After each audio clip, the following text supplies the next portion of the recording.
Assalamualaikum warahmatullahi wabarakatuh. Selamat pagi semua. Kali ini saya Abdillah Nur Hidayatullah dan teman saya Mahesa Rardiardi akan melakukan presentasi. Topik yang saya bawa kali ini adalah sistem refrigerasi. Definisi secara umum, sistem refrigerasi merupakan pengaturan suhu di bawah suhu lingkungan. Sebelum mengenal sistem refrigerasi lebih lanjut, kita mulai dulu dari sejarah refrigerasi yuk. Dahulu kala, untuk membuat makanan tetap dingin dan tahan lama, mereka menggunakan es alami yang diambil dari alam dan disimpan di ruangan terinsulasi. Mengikuti perkembangan zaman, muncullah gagasan untuk membuat sistem refrigerasi. Dimulai pada tahun 1790 di Inggris, Thomas Harris dan John Long pertama kali menemukan mesin refrigerasi. Pada tahun 1824, Michael Faraday menemukan prinsip sistem absorpsi. Pada tahun 1834 di Inggris, Jacob Perkins menemukan mesin refrigerasi yang terdiri dari kompresor tangan, kondensor pendingin air, katup, dan evaporator, di mana refrigeran yang digunakan adalah ether. Pada tahun 1860 di Australia, Dr. James Harrison mengembangkan mesin pendingin untuk pembuatan bir dengan menggunakan refrigeran ether belerang. Pada tahun 1905, Greiner T. Verhees menemukan kompresor efek ganda. Pada tahun 1910, mesin refrigerasi domestik mulai muncul di mana G.M. Larsen memproduksi lemari es manual pada tahun 1913. Dan pada tahun 1918, Kelvinator memproduksi lemari es otomatis. Sekitar tahun 1923, pembekuan singkat untuk pengawetan makanan dalam jangka waktu yang lama dikembangkan. Ini pertanda dimulainya industri makanan beku yang modern.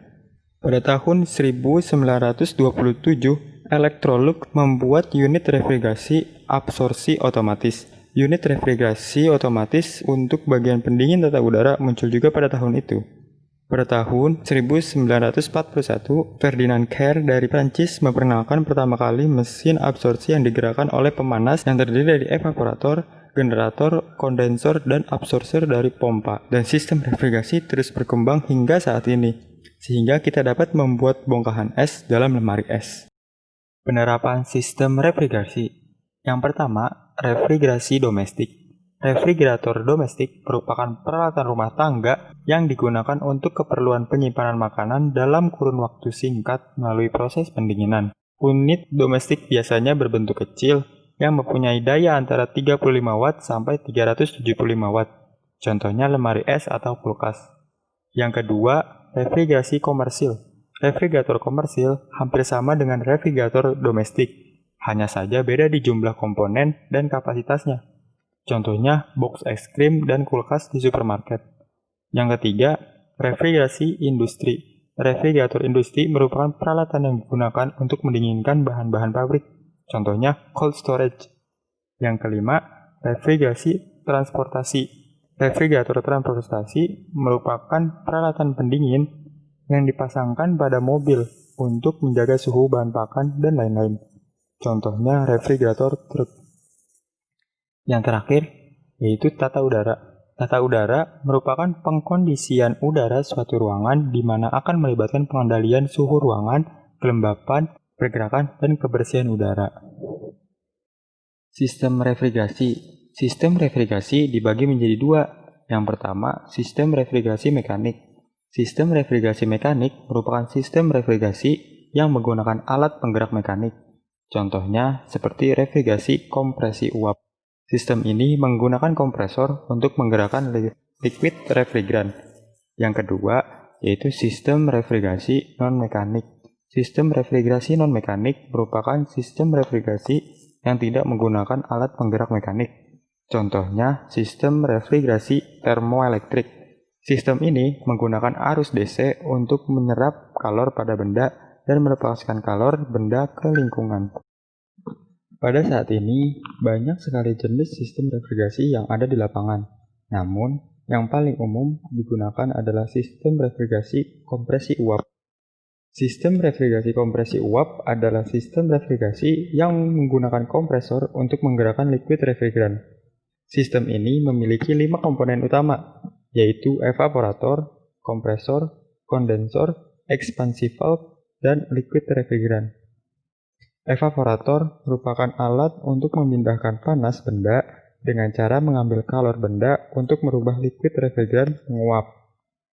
Kompresor merupakan alat mekanik yang berfungsi untuk mengubah uap refrigeran bertekanan rendah menjadi bertekanan dan bersuhu tinggi.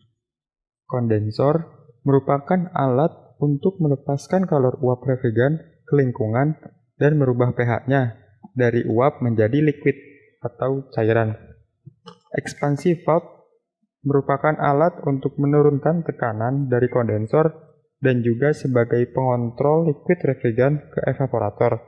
Yang terakhir, liquid refrigeran berfungsi sebagai media penyerapan dan pembuangan kalor pada sistem refrigerasi kompresi uap. Berikut, siklus perubahan suhu dan pH pada sistem refrigerasi kompresi uap. Untuk lebih jelasnya, gambar siklus ini dapat dilihat di bahan ajar otomatisasi gedung komersil pada bab 2 halaman 21. Nah, untuk lebih jelasnya, kita tonton penjelasan dari YouTube Ilmu Rekayasa tentang penggunaan sistem refrigerasi kompresi uap pada kulkas. Pernahkah Anda merasa penasaran tentang bagaimana cara kerja kulkas di rumah? Kulkas yang telah menjadi bagian integral di setiap rumah tangga tersebut bekerja berdasarkan beberapa prinsip ilmiah yang sederhana dan menarik. Video ini akan menguraikan pengoperasian lemari es modern yang dimulai dari model dasar kulkas bersamaan dengan rahasia di balik efisiensi energinya yang tinggi. Prinsip dasar kulkas sebenarnya sederhana. Cukup dengan mengeluarkan fluida kerja dingin terus-menerus di sekitar benda yang akan didinginkan. Mari lihat bagaimana aliran fluida kerja dingin yang terus-menerus ini dapat dilakukan di dalam lemari es. Perangkat sederhana yang disebut alat ekspansi atau throttling device adalah komponen kulkas yang paling penting. Tabung kapiler digunakan sebagai alat ekspansi. Fluida kerja dingin diproduksi dengan menggunakan fenomena throttling. Refrigeran harus berada dalam keadaan cair dan di bawah tekanan tinggi untuk throttling yang efektif dan inlet.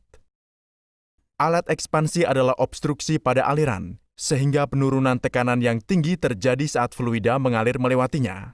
Saat tekanan turun, titik didih fluida turun. Dengan demikian, fluida refrigeran kemudian menguap. Energi yang dibutuhkan untuk penguapan tersebut berasal dari zat pendingin, sehingga temperaturnya turun. Jika Anda memeriksa suhu di alat ekspansi, maka Anda pasti akan menyadari penurunan suhu ini. Harap diingat bahwa hanya sebagian kecil refrigeran saja yang diuapkan. Ini adalah salah satu properti penting dari fluida kerja pendinginan. Harus bisa mengubah fase sambil memvariasikan tekanan di bawah suhu normal. Tahap selanjutnya sederhana saja. Lewatkan saja fluida dingin ini di atas barang yang harus didinginkan. Selama proses penyerapan panas, zat pendingin selanjutnya menguap dan berubah menjadi uap murni. Karena ada perubahan fasa selama proses ini, suhu refrigeran tidak meningkat. Penukar panas ini disebut evaporator. Dengan bantuan sirkulasi aliran udara cerdas di dalam kulkas yang menggunakan kipas evaporator, kulkas dapat mempertahankan tingkat suhu yang berbeda. Jadi, kita berhasil membuat efek pendinginan yang dibutuhkan. Jika kita bisa membuat refrigeran bertekanan rendah ini ke keadaan sebelum throttling, yaitu fluida bertekanan tinggi, kita akan bisa mengulangi proses ini lagi. Jadi langkah pertama adalah menaikkan tekanan. Kompresor digunakan untuk tujuan ini. Kompresor akan menaikkan kembali tekanan ke nilai awalnya. Anda bisa lihat bahwa yang digunakan adalah kompresor tipe reciprocating. Namun, karena ini adalah proses pengompres gas bersamaan dengan menekannya, maka temperaturnya juga akan meningkat. Hal ini tidak bisa terhindarkan. Kini zat pendinginnya adalah uap bertekanan tinggi. Berikut adalah alat penukar panas lainnya untuk mengonversi gas menjadi tahap fluida. Penukar panas ini dipasang di luar kulkas. Dengan demikian, ia akan membebaskan panas ke sekelilingnya. Uap akan diubah menjadi fluida dan suhu akan mencapai tingkat normal. Penukar panas ini dikenal sebagai kondensor. Kini, zat pendingin kembali ke keadaan awal, sehingga bisa diumpankan ke alat ekspansi lainnya. Hanya dengan mengulangi siklus ini berulang-ulang, kita akan bisa mencapai efek pendinginan yang kontinu, Siklus ini lebih khusus disebut siklus kompresi uap. Sekarang pertanyaan pentingnya, bagaimana cara membandingkan kinerja kulkas yang berbeda? Istilah yang disebut koefisien kinerja akan membantu Anda dalam masalah ini. Kinerja output dibagi dengan input, sehingga koefisiensi kinerja dapat dengan mudah didefinisikan sebagai berikut. Ini adalah kulkas paling biasa yang mungkin ada. Teorinya, kulkas ini akan bekerja dengan baik, namun dalam prakteknya akan menghadapi banyak masalah. Mari kita lihat apa saja masalahnya dan bagaimana cara mengatasinya. Salah satu isu utamanya adalah embun beku yang muncul di kompartemen freezer. Udara yang beredar memiliki kadar air di dalamnya. Jadi, saat udara bersentuhan dengan koil evaporator yang dingin, udara akan mengembun dan membentuk embun beku di sekitar koil. Lapisan es semacam ini akan mencegah perpindahan panas lebih lanjut, dan kulkas menjadi tidak efisien sepanjang waktu. Salah satu cara terbaik untuk mengatasi masalah ini adalah dengan segera menghilangkan embun beku dengan bantuan elemen pemanas. Inilah sebabnya mengapa bisa ada panci dan kondensat air di bagian bawah kulkas Anda. Apalagi, di kulkas modern tidak akan bisa didapati sirip kondensor di bagian belakang kulkas. Sebagai gantinya, digunakanlah pengaturan kondensor kompak. Pengaturan kompak ini dibantu oleh kipas pendingin dan tujuan penolakan panas yang sama juga bisa dicapai. Udara panas yang dikeluarkan oleh kipas angin dapat digunakan secara efektif untuk menguapkan kondensat air yang terbentuk selama pencairan bunga es. Kulkas yang diperbaiki terlihat seperti ini. Distribusi suhu yang menarik di berbagai bagian kulkas diilustrasikan di sini. Penurunan suhu di tabung kapiler juga digambarkan dengan jelas di sini. Anda bisa lihat dua garis pendingin di luar kulkas. Fluida dingin dialirkan dari tabung kapiler ke koil evaporator. Dan yang lainnya adalah garis keluaran uap dari evaporator. Namun, jika Anda memeriksa kulkas di rumah, Anda hanya bisa melihat satu garis di bagian luar. Mengapa demikian? Bagian paling penting dari kulkas adalah tabung kapiler, yang bukan berbentuk alat seperti per. Tabung ini bisa saja berbentuk tabung panjang dan lurus seperti yang ditunjukkan. Variasi temperatur pada tabung kapiler lurus digambarkan di sini. Anda hanya melihat satu garis di kulkas rumah Anda karena tabung kapiler lurus ini bekerja di dalam koil keluaran evaporator. Teknik sederhana ini memiliki kelebihan. Kita tahu bahwa temperatur refrigeran tidak naik selama proses penyerapan panas pada evaporator. Hanya fasenya saja yang berubah. Ini berarti bahwa jika kita membiarkan tabung kapiler bersentuhan dengan garis keluaran evaporator, maka akan menurunkan temperatur refrigeran tabung kapiler dengan tingkat yang tinggi. Pada dasarnya hal tersebut akan menyebabkan penurunan suhu yang lebih besar di tabung kapiler, sehingga menciptakan efek pendinginan yang lebih baik. Di sisi lain, koil keluaran evaporator menyerap panas. Proses ini memastikan bahwa zat pendingin di jalur keluaran evaporator telah berubah menjadi uap murni. Ini bagus untuk kompresor yang dirancang hanya untuk menangani uap murni. Pengering filter digunakan untuk menghilangkan kelembapan pada refrigeran yang mungkin terjebak dalam pengoperasian kompresor. Mari sekarang kita lihat inovasi terbaru pada kulkas, yang telah mengubahnya menjadi lemari es modern. Kompresor inverter digital. Kompresor adalah jantungnya kulkas dan merupakan perangkat yang memberi kehidupan keseluruhan sistem. Anda mungkin telah memerhatikan bahwa kompresor di kulkas tua bisa aktif ataupun tidak aktif. Hal tersebut adalah teknologi kecepatan tunggal. Bila suhu dalam kulkas mencapai tingkat optimum, kompresor akan dinonaktifkan. Bila suhu di atas batas tertentu, kompresor akan diaktifkan. Jadi, Anda kini tahu bahwa kontrol suhu di dalam kulkas tidak mulus. Selain itu, variasi kecepatan tiba-tiba dari kompresor akan menyebabkan masalah daya tahan terhadap komponen kompresor. Dengan bantuan kompresor inverter digital, kecepatan kompresor variabel mungkin terjadi. Dengan demikian, kontrol suhu evaporator yang halus dan efisien dapat dicapai. Di sini daya AC diubah menjadi DC dengan menggunakan pengontrol atau controller. Pengontrol kemudian mensuplai tenaga listrik dalam frekuensi variabel untuk mengendalikan kecepatan motor secara akurat. Motor yang paling umum digunakan dalam teknologi ini adalah BLDC. Kompresor inverter digital mengonsumsi energi setidaknya 40% lebih sedikit dibandingkan kompresor kecepatan tunggal. Kami harap video ini memberi Anda wawasan yang jelas mengenai cara kerja kulkas modern. Kami mengharapkan dukungan Anda di patreon.com sehingga kami bisa menyuarakan semua video bahasa Inggris kami ke dalam bahasa Indonesia. Terima kasih.